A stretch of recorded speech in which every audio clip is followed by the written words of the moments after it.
جہاں تک ڈیفیمیشن لا کا تعلق ہے، ڈیفیمیشن لاز ساری دنیا میں ایگزسٹ کرتے ہیں۔ اصل میں تین آفاقی پرنسپل کہہ لیں، اصول کہہ لیں، ایسے ہیں جن کے بیچ میں ایک بیلنس قائم کرنا ہوتا ہے۔ ایک تو ظاہر فریڈم آف ایکسپریشن ہے، جو ساری دنیا کے کانسٹیٹیوشنز، یو این او کا charter, sub freedom of expression کو ایشور کراتے ہیں۔ ایون چائنا اور رشیا جیسے کنٹریز کے کانسٹیٹیوشن میں بڑا کلیئرلی اس رائٹ کو پروٹیکٹ کیا گیا ہے، اور ظاہر ہے انسان نے صدیوں کے تجربے کے بعد سیکھا ہے کہ فریڈم آف ایکسپریشن ایک بہت فنڈامنٹل چیز ہے سوسائٹیوں کے ایگزسٹنس کے لیے اور انڈیویجولز کی گروتھ کے لیے۔ دوسرا اصول جو انڈیویجول سے متعلق ہے وہ ہے پرائیویسی کا، ریپوٹیشن کا، ڈگنیٹی کا، فیم کا جو رائٹ ہے کسی بھی انڈیویجول کا۔ یہ بھی ایسا آفاقی اصول ہے یا آفاقی رائٹ ہے جسے تقریباً تمام دنیا کے کانسٹیٹیوشنز اور یو این چارٹرز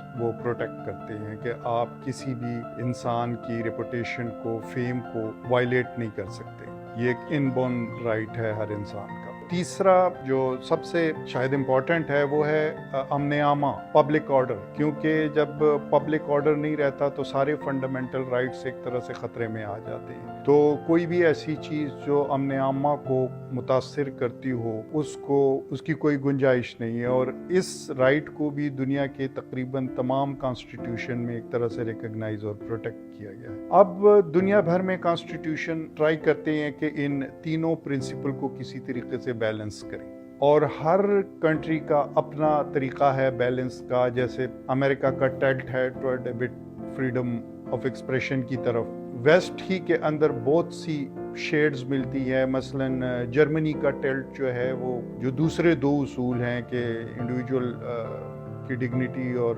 پرائیویسی اور پبلک آرڈر کی طرف اس کا جھکاؤ ہے، آسٹریلیا کے قوانین کا ان دو اصولوں کی طرف ہے۔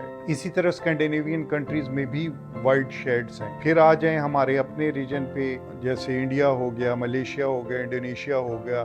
ان تینوں اصولوں کی جن کی میں نے بات کی ہے، ان کے کانسٹیٹیوشن میں ذکر ہے، اور وہ بیلنس کرنے کی کوشش کرتے ہیں کہ کسی طریقے سے اس کو بیلنس کیا جائے۔ اب مسئلہ سوشل میڈیا کی وجہ سے کچھ اور زیادہ کمپلیکیٹ ہو گیا ہے۔ تو یہ ہے کہ یہ تقریباً ساری دنیا کی سوسائٹیز کا مسئلہ ہے اس وقت کہ ان تین اصولوں کو کس طریقے سے ہم بیلنس کریں۔